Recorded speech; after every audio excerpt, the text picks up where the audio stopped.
Welcome back, guys, to another Dragon Ball Sparking Zero video. Today we're going to be doing a tier list on the best what-ifs in Dragon Ball Sparking Zero now that we have finished every single story and 100% everything. If you guys enjoyed the video, make sure to like, comment, and subscribe. And with that being said, this is your spoiler warning because we will be talking about everything that happens in the stories. Grab your senzu beans and let's be ready to talk about some amazing freaking what-ifs. Alright guys, we're going to be going ahead and getting into the what-ifs here, and we're going to be going from the top to bottom as we usually do with all of our tier lists.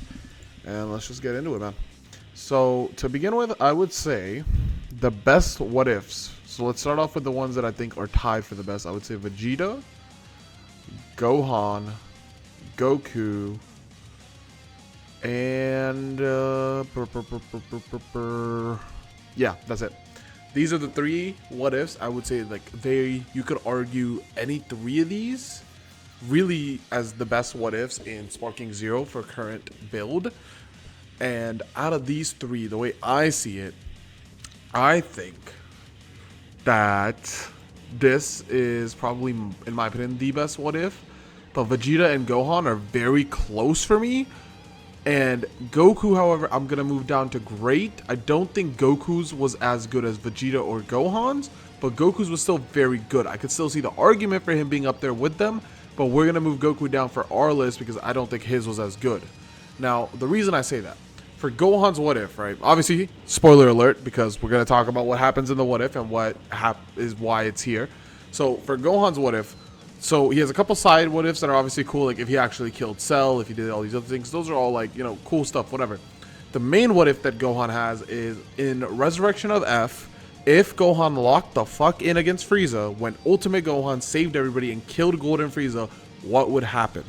And in that version of what happening is Gohan essentially replaces Goku and becomes known throughout the universes because of the Destroyer tournament as the strong figure that Goku was known as, which results in Zamasu taking over his body and gives us Gohan freaking Black in the storyline for the Gohan What If.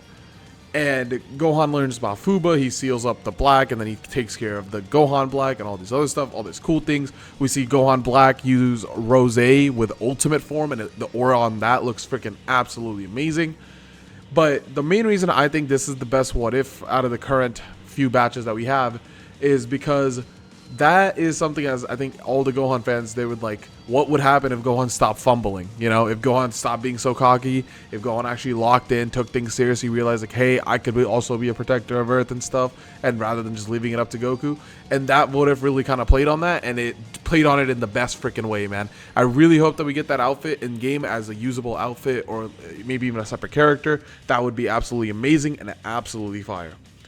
Now, Vegeta, who I think is very, very close as the best what-if for me as well, his what-if was absolutely amazing. And the only real issue that I think I have with Vegeta's is that there's not more of it, because they stopped Vegeta's storyline at Majin Buu Saga. They don't even go farther than the Majin Buu Saga for his storyline, even though he had so many good moments in Super.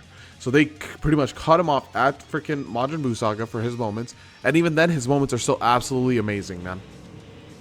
And for Vegeta's moments, the big one that we have, we'll talk about in a bit, but his couple little moments that he had here and there was things such as like beating Cell early, or if he actually locked in, took down Majin Buu, and then he was able to have his spar with Goku. We saw him and Goku spar 2 times in the Majin Buu saga, both after Vegeta soloed Kid Buu and then he sparred with Goku, and before if he beat Fat Buu and then him and Goku went back to the tournament and had their spar. No key attacks, no nothing, just straight fucking hands. That shit was gas, man.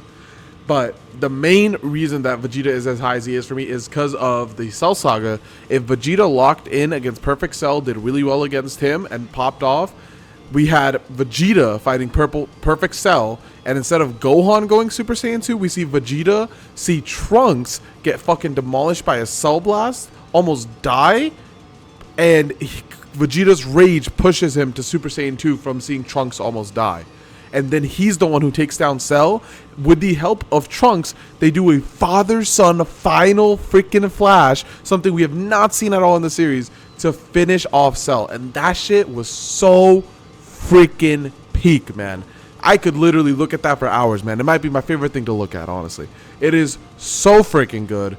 And that's why Vegeta's there arguably is the best. I think, honestly, it's even better than the Gohan Black stuff, because the Gohan Black stuff is obviously a lot more subjective, and obviously Vegeta is also subjective, but I think both of them are very, very good, man, and you could go argue either way for both of them.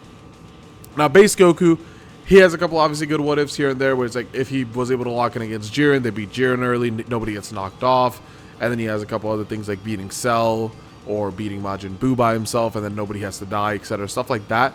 But the big what-ifs he has are in the Saiyan Saga, and they stem from the Saiyan Saga and go into the Frieza Saga, and that's where they cut off. He has 2 alternate lines on those. The first one is if he chooses to go with Piccolo, but when they fight Raditz, he doesn't sacrifice himself, and they beat Raditz without Goku sacrificing himself. So Goku trains with the other Z fighters like while he's alive, and everybody like works together to take down the Saiyans. And then when the Saiyans do finally show up, Vegeta kills Krillin, which pushes Goku to go Super Saiyan in the Saiyan Saga.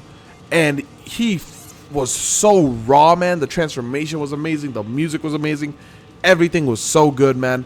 And then because of that, since Vegeta finds out from Goku going Super Saiyan how Super Saiyan works, he goes Super Saiyan and goes to Planet Namek, kills Frieza by himself like a baller, and is just on Namek when Goku gets there to try to get the Dragon Balls to revive Krillin. And that shit was just so nuts, man. Seeing Vegeta in his old Saiyan outfit looking Super Saiyan was so freaking cool, man. Then the other timeline for Goku is if he goes with Krillin and they work together with the other Z fighters to take down Raditz, and they manage to do it without Goku dying.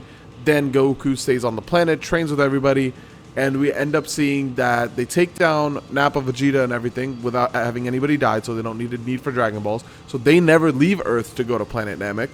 Then Frieza ends up coming to the Earth because Planet Namek's Dragon Balls got destroyed because they tried to kill themselves to avoid, kill themselves in the game, by the way, to avoid Frieza getting the Namek Dragon Balls. And then Frieza goes Earth because of that, and we see Frieza fight Goku on Earth as well as the other people. And it's just a really, really dope fight, man, on Earth with Frieza and everybody else showing up, the Ginyu Force. It was a very annoying fight having to 1v5 the Ginyu Force, but nonetheless, it was a very, very good freaking storyline that what they went on with that what if as well. But I think that one is obviously a little bit more tame than like final father-son Final Flash taking down Cell or freaking Gohan Black, man. So that's why I think Goku's in the great tier and these two are in the best what ifs tier. But that's pretty much how that goes. Now, for the okay what ifs, we're gonna say, because I don't think any of the other what ifs here are really great. So for the rest of these ones, we're gonna go in the okay tier for now. We're gonna go with Trunks, Goku Black, and Jiren. So I think you could argue Trunks's as a great tier, and the reason I say that is because seeing Trunks like being able to kill Goku Black early, how that changed him and like how he played out with that was cool. But the main what if with him is what if he stayed with the Z Fighters after the Future Saga and went to the Tournament of Power with them, and seeing Trunks' interactions in the Tournament of Power was freaking amazing, man. Like he really like felt like he fit there and he should have been there, and like that's I think what really played with me and when I played his storyline for it.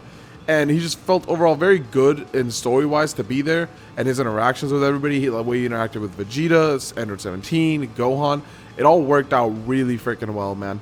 And honestly, that's just the main reason that I think his his what if is just kind of okay, is because like, it fits, but it's nothing like insanely interesting or anything. It's not like Gohan Black, Final Flash. There's no like moment like that where like Trunks like goes crazy or something. Like we don't see Trunks pull out like God Key or Trunks go Ultimate Form or anything like that. Like we don't see Trunks do anything that's like super memorable. It's just that, oh, if Trunks went to the Tournament of Power, which is still interesting, but I don't think it's as cool, which is why I think I have it in an okay tier.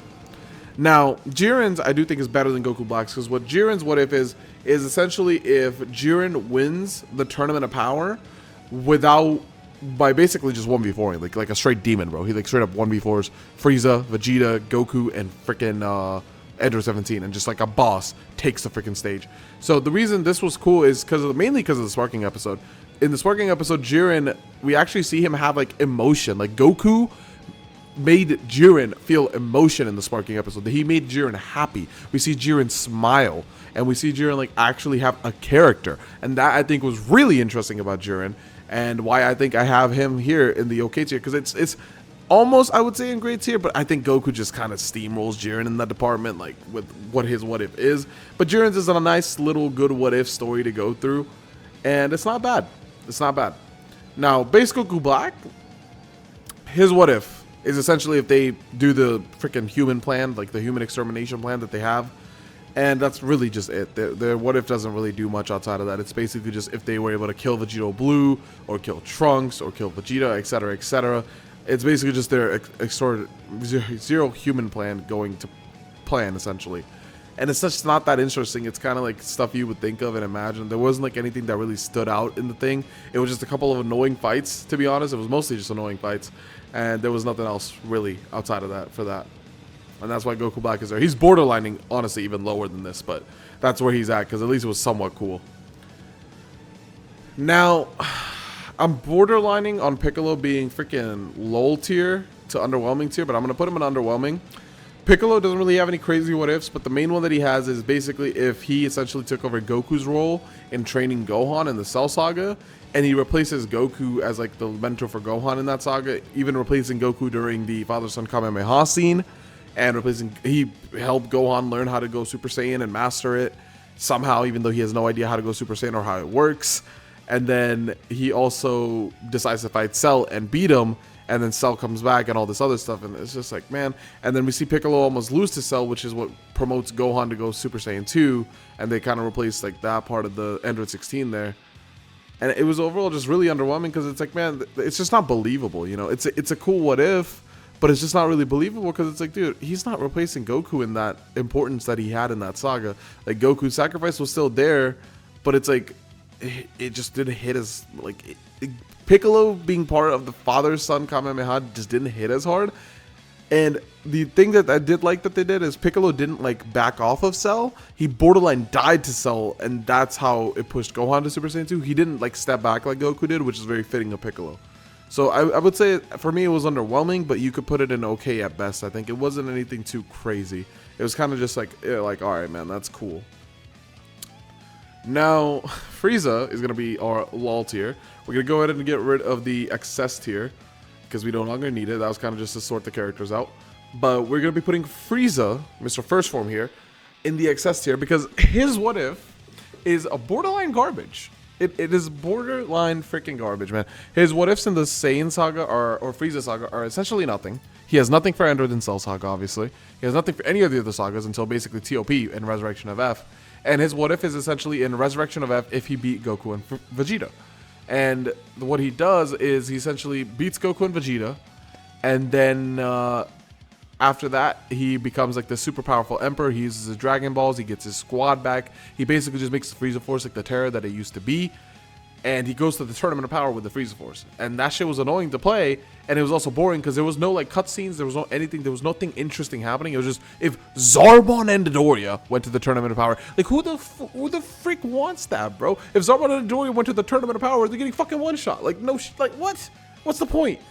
Like, it made no sense at all to even go through that. And then the other one was like if he took the Ginyu Force with him, or if he took King Cold, or if he took Cooler. The Cooler one was at least a little bit cool, because obviously we didn't see Cooler anywhere. But I thought it would be cooler if we had, like, you know, if Cooler came to help Frieza on Namek, or Cooler came to help Frieza during Resurrection of F, or we saw potentially Golden Meta Cooler. Like, they could have done so much more with Frieza, and they chose to do Ginyu Force and the Tournament of Power. Like, what? What the fuck? And that's why Frieza's in low tier. He is my least favorite one. That out of all of the what ifs, that is going to be my least favorite. Now, a couple side thoughts I have here. I think, honestly, after playing through every single one of these, the only story that was actually like enjoyable to play was Goku, Vegeta, Gohan, Trunks. That's it. The others, like, I have a really big issue with a couple of these things here.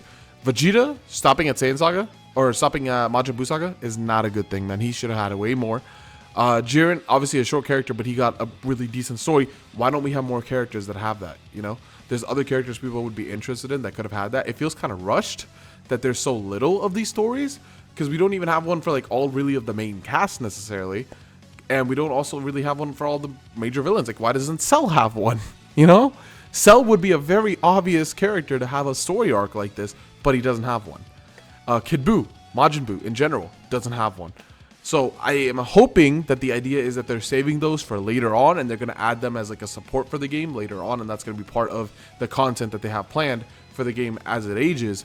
But if they don't, and this is all we're getting for the what ifs, man, this was overall a really disappointing thing. So I'm really hoping that as we move forward, they're going to add more what ifs and more stories. Even to these characters, they could add more what ifs. There was a lot of room for more what ifs with all of these characters, even with everything considered. It seems like for a lot of it, they put almost all their effort into Goku's what ifs, and everybody else kind of just got a little bits and pieces. Because Goku's was very long. His storyline took a very long time. His what if took a while. And everything with Goku like was pretty decent. Like they put definitely more thought into Goku's than everybody else's, and it shows. So I'm really hoping that later on we also get more what ifs for the characters and these characters as well as other characters, and just more storylines in general. So hopefully that's part of the content that they have planned for the future of the game, and that's just why there's so little right now, is because of the longevity aspect that they want to play for. And if that is the case, I'm fine with that. But if that's not the case, I would be very disappointed. But with that being said, these are my thoughts, guys. If you guys have any of your own, let me know in the comment section below. With that being said, this is your boy Aizen, signing out.